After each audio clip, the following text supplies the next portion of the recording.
for people like myself who have to field questions from the public around bumblebee issues, and we as commercial beekeepers or keepers of honeybees don't have to deal with bumblebees, or we don't have the means. But Peter has a team of folks that go out and collect honeybee or bumblebee colonies, and they relocate them. So Peter's going to join us today and share a little bit of his work with us. And he's also has a couple of uh, people that I'm going to say he's been mentoring and teaching them the trade of looking at growing and raising and moving alternative pollinators. So, with that, Peter, I will turn it over to you. You can share your screen and put yourself up in front of the group. Thanks, everyone. Before I begin, I was just going to ask a moderator. We have a new baby in the house, so I've had to kind of isolate myself in a corner of our farmhouse. I'm not completely certain that my sound is going to be good. Maybe someone can let me know that everything seems to be working okay. I can hear you loud and clear. It's good on this end right now, Peter.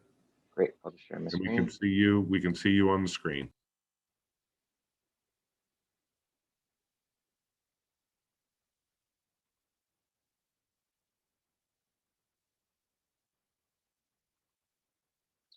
Great.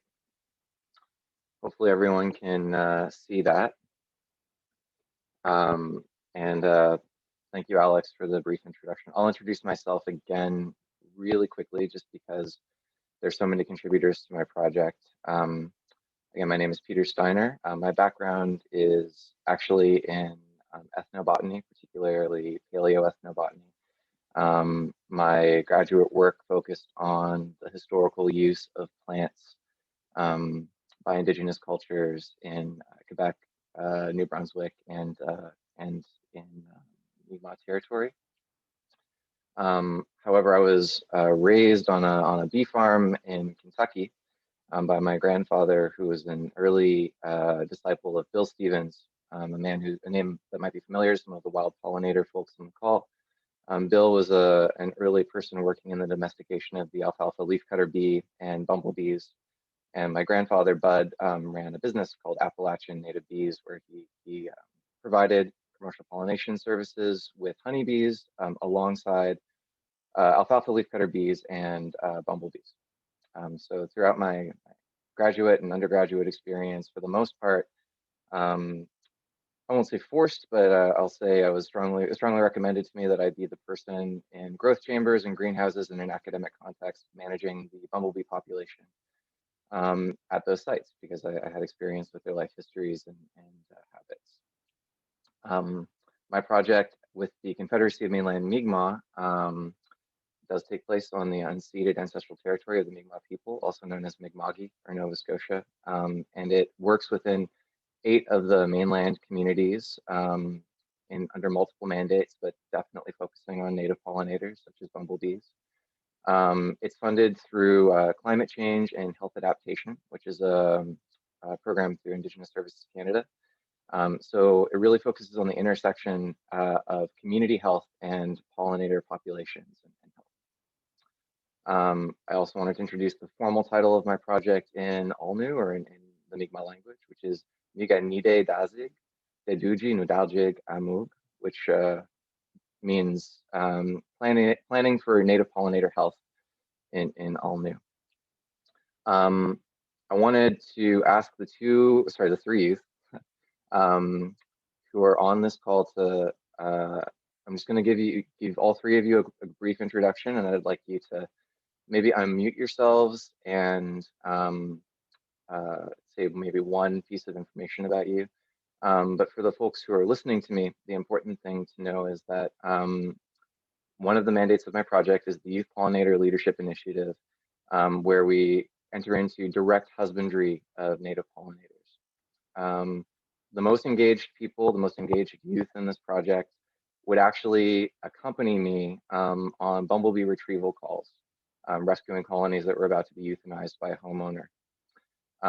They were crawling on the ground in cramped basements and hot attics, I was lucky enough to have a budget where I was able to pay them for the work that they were doing, but they were still incredibly generous with their time and their energy.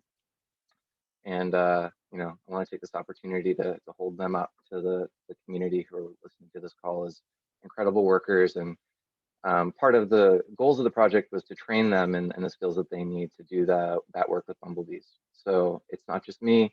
I would recommend that you folks get in touch with Lily Beth Fisher, Gregory Dugas, or Sarah Dugas if they need any advice or work with bumblebees. Gregory and Sarah, if you guys want to start your video. Gregory Dugas is involved with my program. His family were trained by my program in honeybee keeping, and Greg also got closely involved with the Youth Pollinator Initiative. He was primarily responsible for some of the bumblebee queens we were rearing in the early season. He's also the recipient of a grant from the Institute for Climate Choices, which allows him to continue his work in bumblebee rearing in the Maritimes. And he's a avid 4-H club member, incredible with animal husbandry. He's actually in the middle of a shift at the greenhouse where my project raises a lot of its plant material for the support of native pollinators in Millbrook First Nation. Sarah Dugas is his sister. She and her mother were the primary participants in our workshop this last season in honeybee keeping, and she and her mother are incredibly avid beekeepers.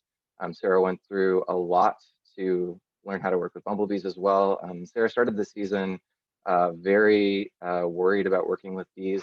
I don't want to say a phobia necessarily, Sarah, but you know, I know it was tough for you, and she got over that incredibly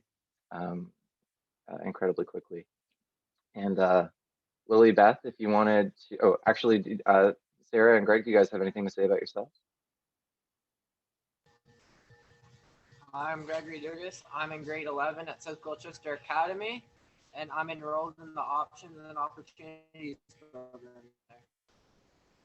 Hi, I'm Sarah Dugas. I am a grade 8 student at South Colchester Academy, and I love to ski. And both Gregory and Sarah are members of Millbrook First Nation. I wanted to acknowledge that. Lily Beth, do you want to start your video?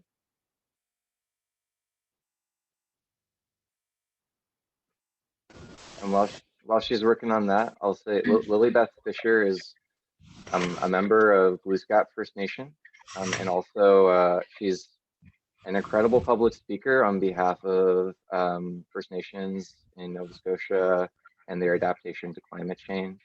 A member of the Terranauts Club, she's done incredible work in the United States, tagging fish as part of exploratory missions. She's a really incredible youth to work with, and I was really lucky to have her time. Do you have anything to say about yourself, Lily? I'm Lily Beth Fisher. I am 12 years old and I'm in 7th grade. I do Terranaut Club and I love to study the fish and the aquatic life and the life on land. And I'm also a climate activist fighting for the world, for the heat that's happening in our environment. Thank you. Thank you. I asked these youth to be present on the call because they were the people associated with my project who are working directly with our bumblebee colonies. I'll mention this later in my webinar, but we actually worked with over 132 bumblebee colonies over this past season, and it's entirely due to youth like Lily Beth, Gregory, and Sarah that we were able to do that. So I'm just one person. I would ask anyone who's interested in this webinar, if you have questions about the practicalities, we're lucky enough to be in a hands-on practical trade. If you have any questions about the practicalities of working with bumblebees, their personalities, what how easy it is to work with a colony box, whether they're aggressive or not, how they smell, anything you're curious about. Those experiential elements are things that these youth have really deep knowledge about. And turns out that, especially on a larger scale, working with bumblebees means really focusing on details. And the collection of those details are really down to Gregory and Sarah and Lilybeth. The survival of these colonies really is due to the fact that they were so observant. I would also ask that you direct any more sciencey or research-based questions to me, just because I'm a little bit more familiar with the literature. And finally, I'll mention that I asked these youth to be on the call because though I do work for the Confederacy of Mainland Mi'kmaq, I'm not Indigenous, I'm not from this territory. So Greg, Lilybeth, Sarah, if I say anything that you feel is not something you agree with, I would really ask you to interrupt me and maybe give me your own opinion. So we can move on. As I said, my project works at the intersection of community health and pollinator health. The germination of this project started with the realization that many of the community garden projects in Mi'kmaq communities were not super productive, and it was determined that that was mostly due to the lack of pollinator services within these sites. The many Mi'kmaq communities are rural in their context. There are landscape factors that will keep their barriers that keep pollinators from maintaining a strong presence within these communities. Sometimes it's a major highway, sometimes it's more complicated, but for the most part, there is a lack of pollinator services in community gardens. So you see healthy plants not setting fruit, even though they have all the other resources that they need. We start our community gardens in coordination with youth and attempt to use culturally anchored plants, such as Apios americana, also known as sabagan in Alnu, which is the bean family plant that the First Nation of Sabagan-Agadi is named after, literally the land of the wild potato. These culturally anchored plants, as well as some food production plants, are co-planted so as to provide forage for pollinators in these communities. And we also groom nesting sites for cavity nesting pollinators of all three functional guilds in order to determine the species makeup in these communities to get a sense of who's there and why.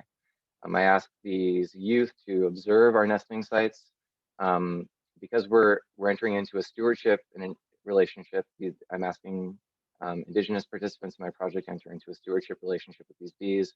Early in the project, we determined that kill traps, hand traps were not appropriate for determining what pollinators were where in these communities.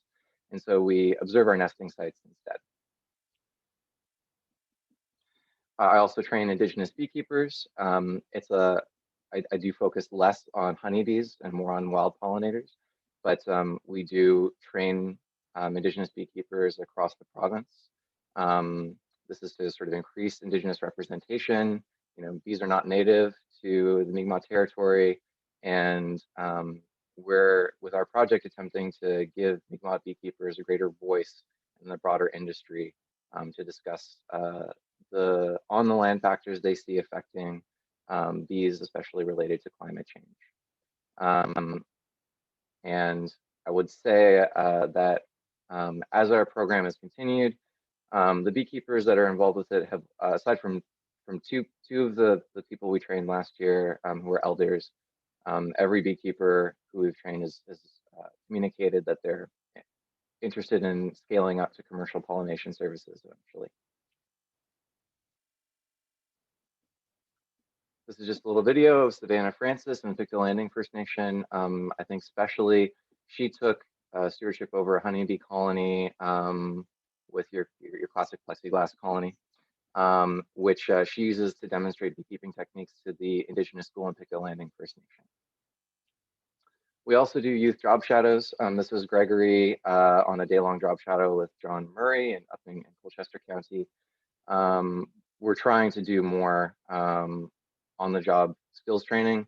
You know, so this is an opportunity as well to say if anyone needs some really engaged youth as summer students or some extra help around a bee farm, please get in touch. I've got lots of folks who are really, really interested. This is our Youth Pollinator Initiative. I mentioned we work mostly with wild pollinators. I'm going to breeze through this quite quickly because I want to get to the bumblebees, but I wanted to say that this is an example of our cavity nesting site. In our first year, we were able to collect around 900 wild pollinator cocoons of a variety of species, leafcutter and mason bees for the most part in our first year. And then in our second year, we returned these cocoons to the sites where they were collected in emergence chambers. So this is our attempt through direct husbandry to start building up the communities with the pollinator populations within these First Nations communities. During this season, during the winter season, youth associated with the project helped me clean these nests. We removed the cocoons from their nesting sites.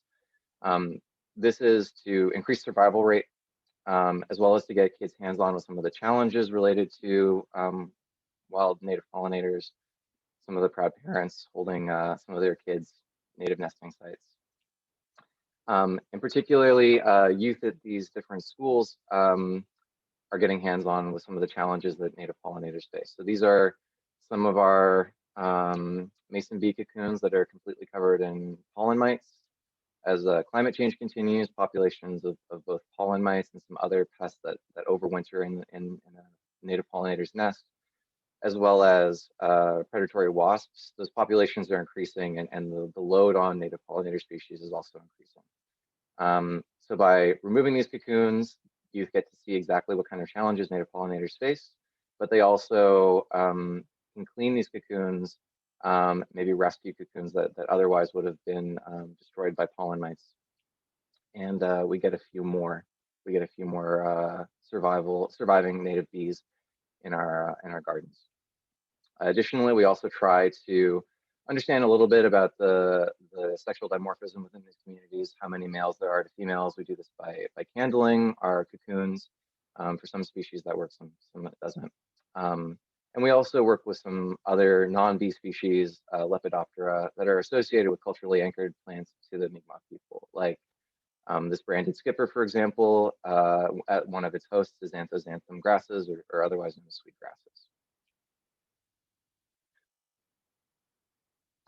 In general, the species that we work with, the native pollinator species that we work with, are Ceratina calcarata, which you can see in this video, a carpenter bee that occupies old raspberry and blackberry canes. This is very predominant in Mi'kmaq communities.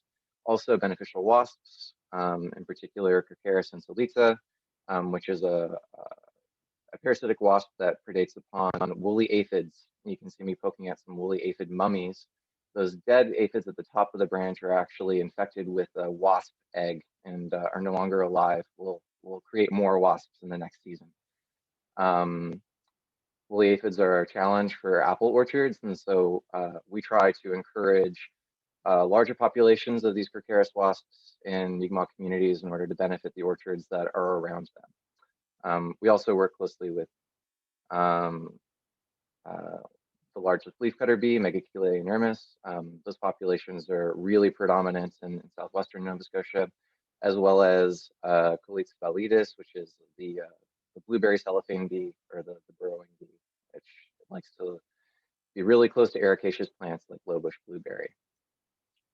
And of course, you guys saw our blue orchard bee cocoons earlier. I'll also briefly mention that my project's closely involved with, in consultation with Parks Canada on a conservation plan for the Sable Island sweat bee. Down to the bottom right, you see one of the nests the nesting habitats that we build to survey for ground nesting bees in our project. And it seems like Parks Canada is interested in using this technique on Sable Island to understand something about the abundance of these species. We also, of course, work with some Lepidoptera that are provincially rare. This is a bumblebee mimic moth that we noticed quite a bit when we were doing our early season bumblebee work. We try to raise those in combination with our native bees in order to produce a more diverse pollinator species makeup within Mi'kmaq communities. So most importantly, what I think you guys are here to listen to me talk about is the Youth Pollinator Initiative working with Bumblebee Rescue. This started with a single call. It was a Mi'kmaq, a member of a Mi'kmaq community who had received very confusing advice from 2 different organizations within Nova Scotia. I won't name names, but the advice was conflicting and was so confusing to this homeowner that they were simply going to euthanize the colony, just spray it with raid. So they called me as a last resort, knowing I had some experience raising bumblebees, and we went out and retrieved the colony. And I tried to rear it just as I would have with my grandfather. And we eventually did return that to the wild. However, that person told a friend who told another friend, and in the end, you know, we responded to bumblebee calls from Yarmouth County up to Sydney, Nova Scotia, all across the province.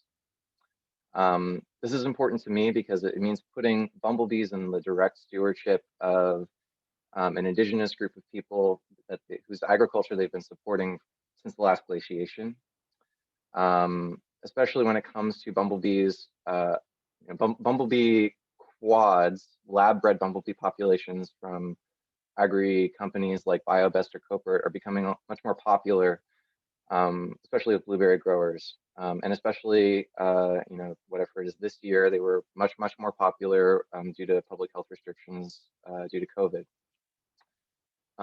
And so putting these bees in the direct stewardship of these Indigenous youth, as well as teaching them some of the techniques for raising them, means supporting a relationship that's already existed for thousands of years and trying to put these Indigenous people at the forefront of dialogue about the species. So they have a chance to discuss regulation, challenges that they see. These youth who are on the call saw all of the issues that bumblebees are dealing with in situ when we rescue them, and are very knowledgeable about some of the unfortunate effects climate change is having on them.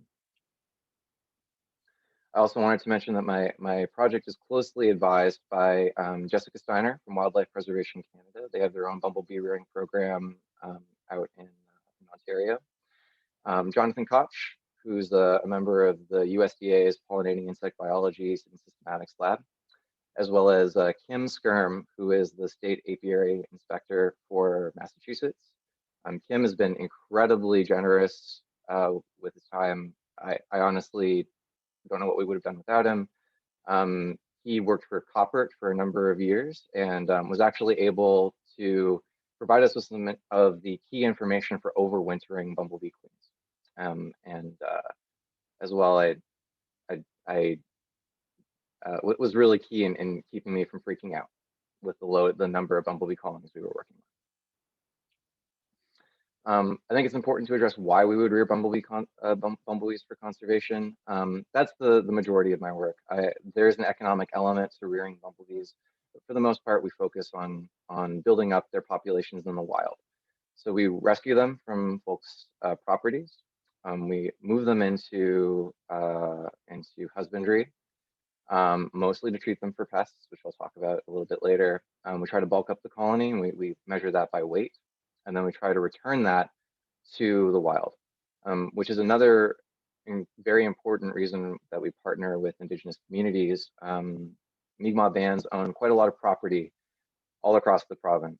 And except in one case, we were able to return all of the colonies that we put into husbandry to the wild within 5 kilometers of their retrieval point on a woodlot owned by an Indigenous band. So that was, I would say, key to making sure that this project was sort of sustainable in the long term.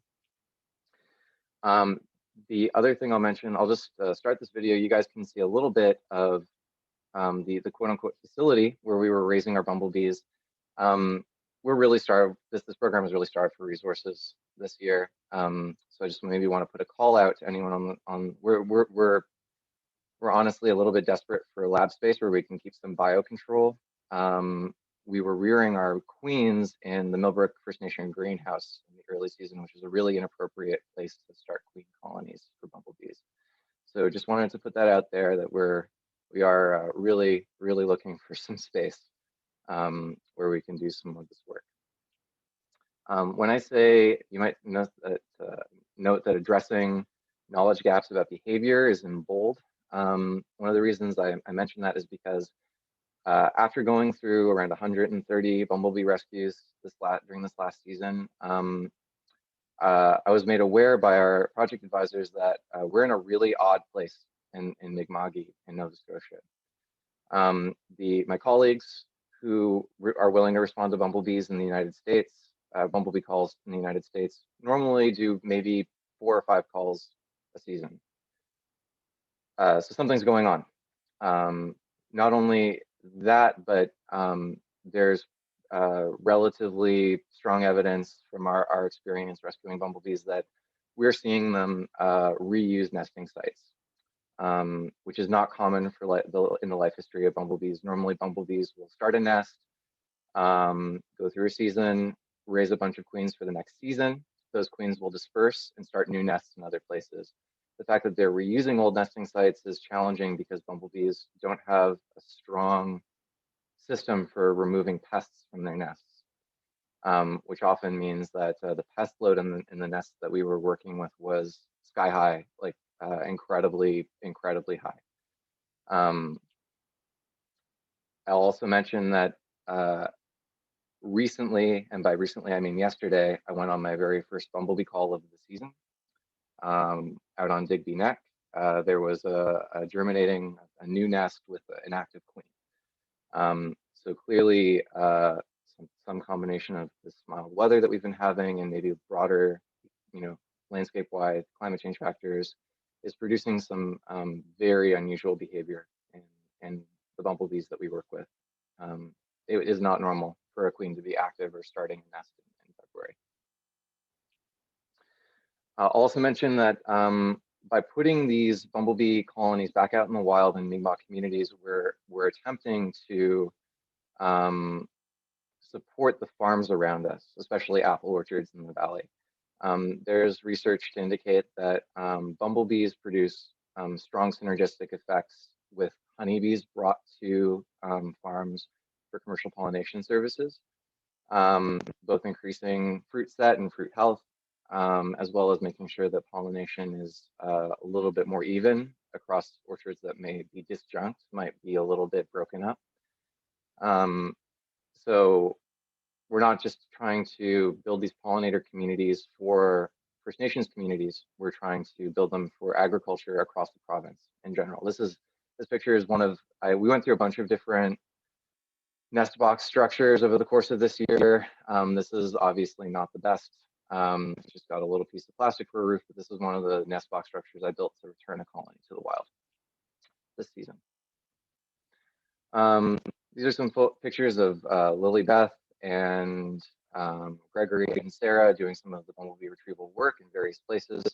Greg and Sarah are also showing off some bumblebee colonies that we had in the Millbrook First Nation greenhouse, using some nest structures from BioBest, nest substrates from BioBest.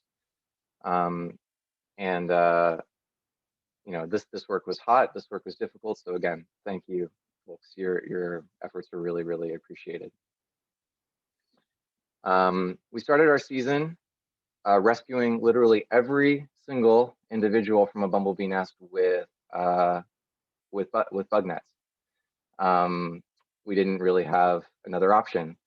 You can see Greg and Sarah pulling individuals out, putting them in these little jars here, and then tossing them into a habitat box with a substrate for them to begin their nest. Towards the end of the season, we got a little bit fancier. You can see on the right-hand side, Lily Beth underneath a trailer in the valley with me. We're digging out a bumblebee colony that was about to be euthanized and using a specially built bee vacuum, which is a little bit more gentle for bumblebees to try to pull them out of their nest and into a more appropriate habitat.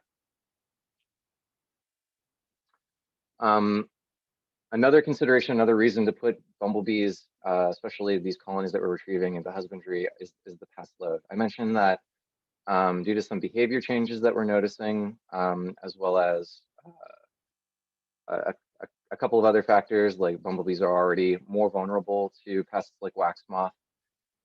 We're seeing really, really heavy mortality in these colonies. This is when I mention some of these things, I should also mention that because of a lack of resources, some of these might be open research questions that we need to explore that we simply don't have the space to do so.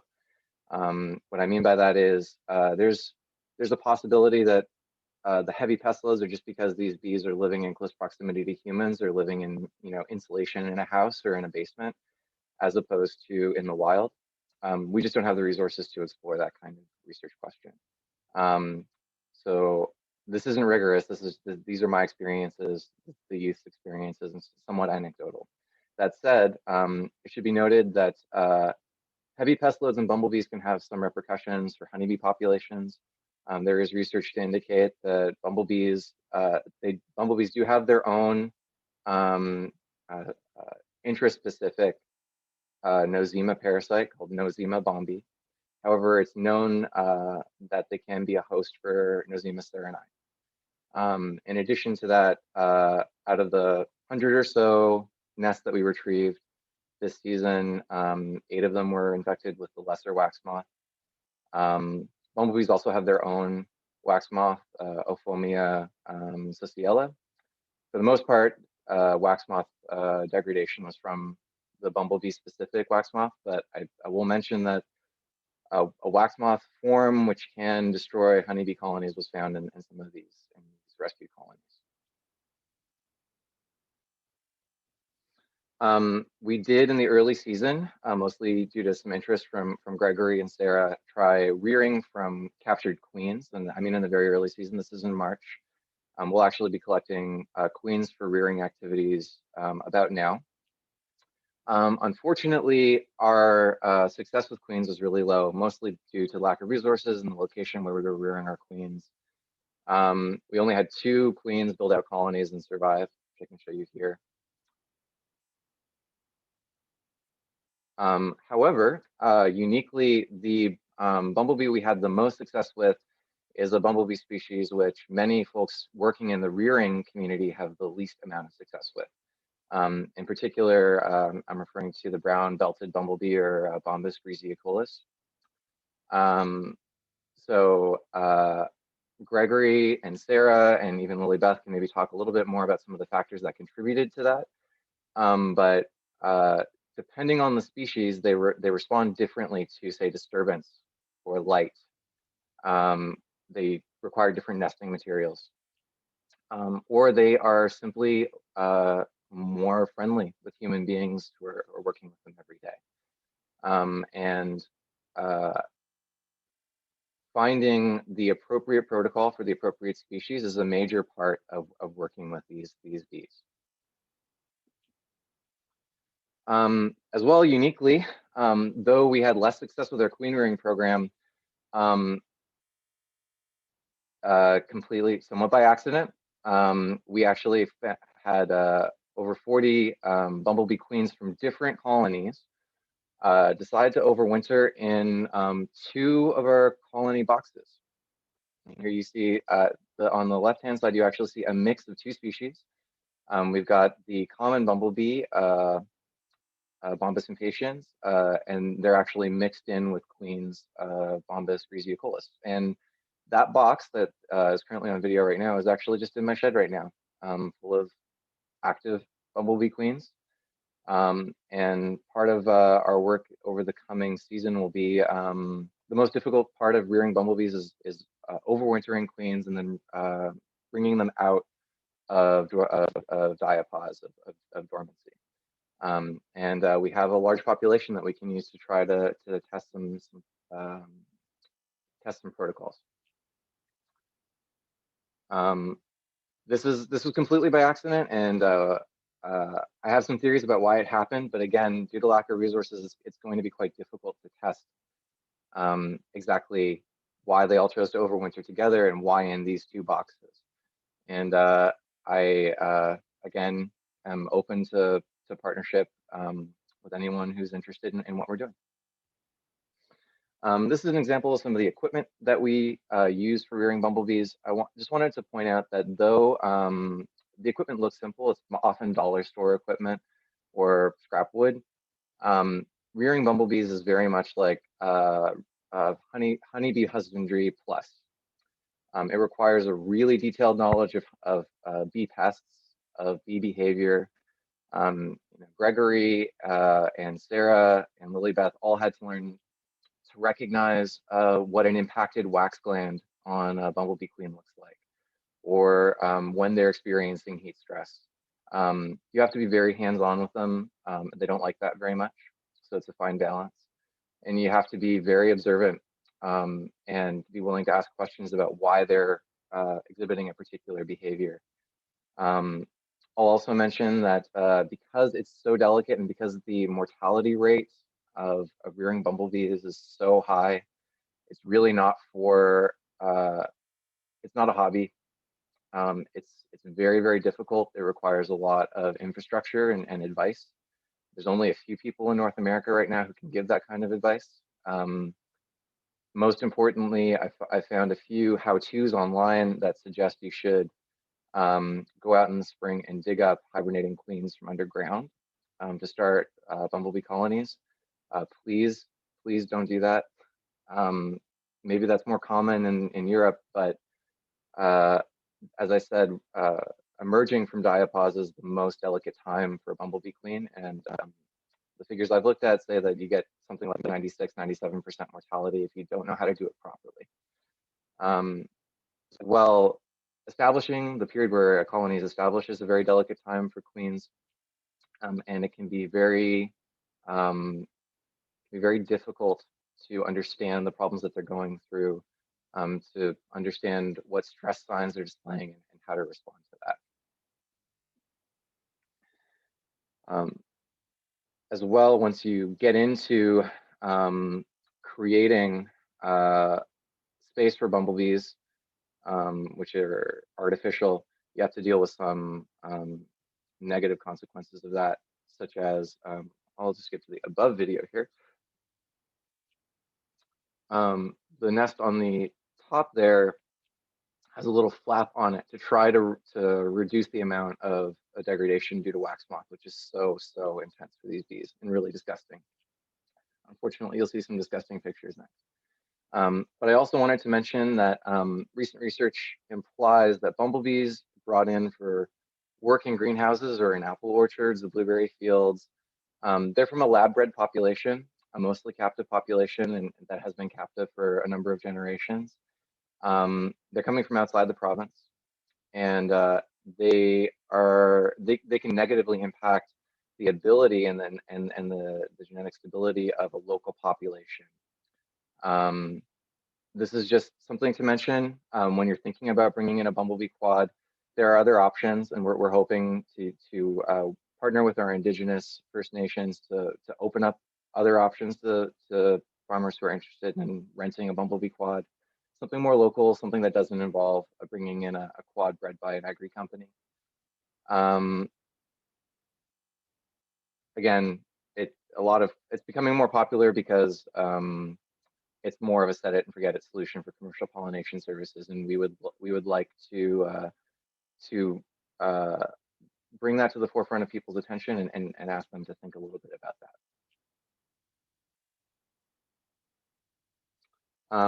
And that's all I've got. Hopefully there are some questions. And again, Gregory, Sarah, Lilybeth, I'm going to maybe end up asking one of you to answer a question depending on the quality. Yeah, I'm ready to talk more, Alex. Thanks, Peter. And I see there's one question now and comment from our friend Kevin Spicer. He has a box that he used back when he raised bumblebees. So the next time that you two are connecting, I'm not sure whether Kevin wants to get it out of his building or whether he just wants a presentation piece. But anyway, he's got a box if you want to follow up. We do have a question.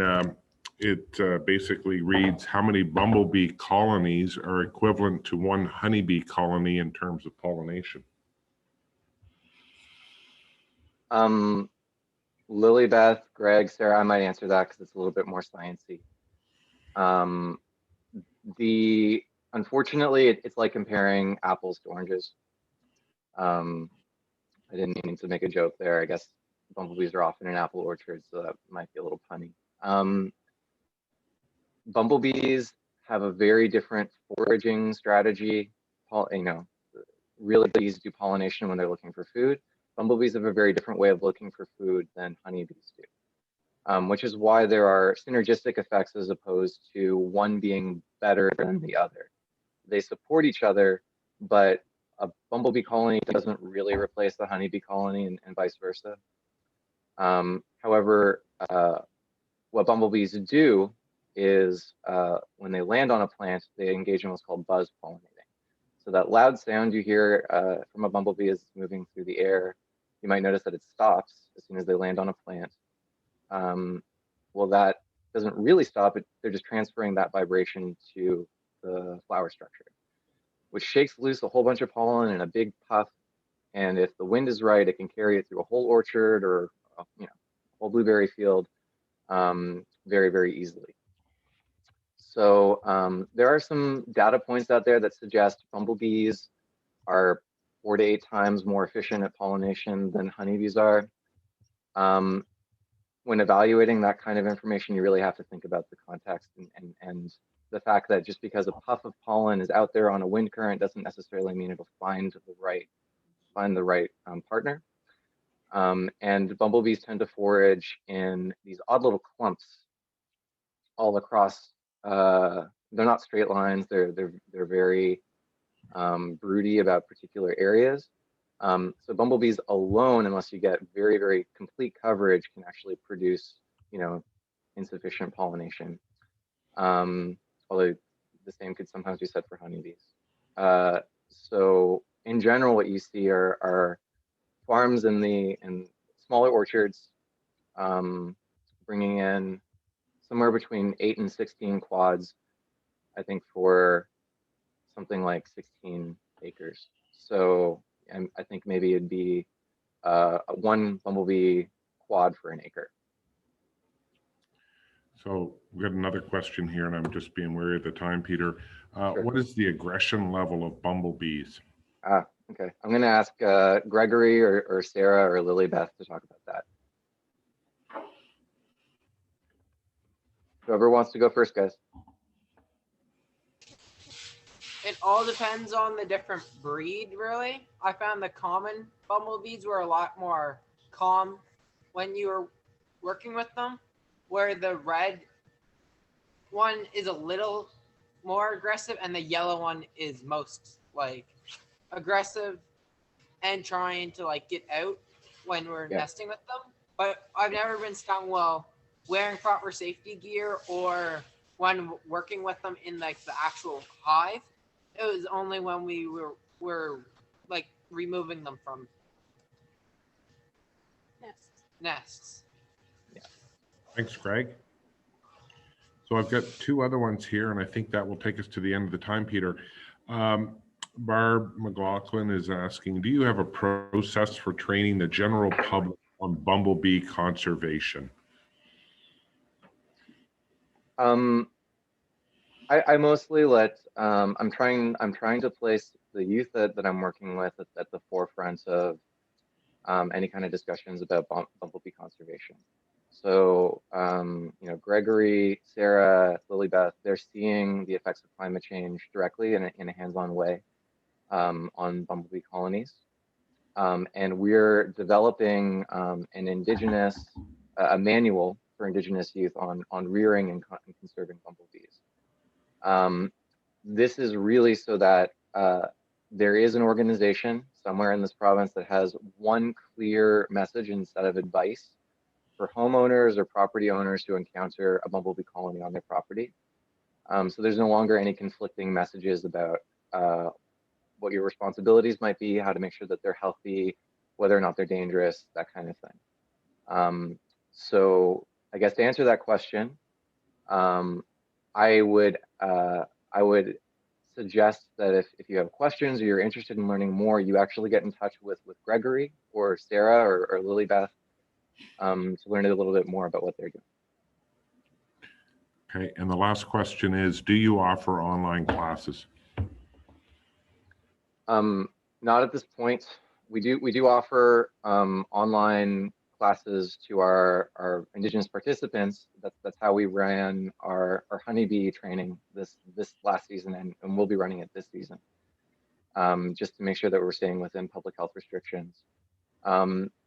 Offering an online class in bumblebee rearing, I would be worried about doing that as a conservationist. I would want to understand a little bit more about a beekeeper's intent and skill level before we were to talk about that. Perfect. And I see that Greg has just posted how you can get a hold of Greg and Sarah. That's posted on the Awesome. chat. You might want to grab that email before the end of the call. Thanks for that, Peter. Very interesting. A little different spin on beekeeping, but it's an all-important part as more people encounter bumblebees and their native pollinators in their home yards. It's good to know that there's a person to call and that there's action being taken.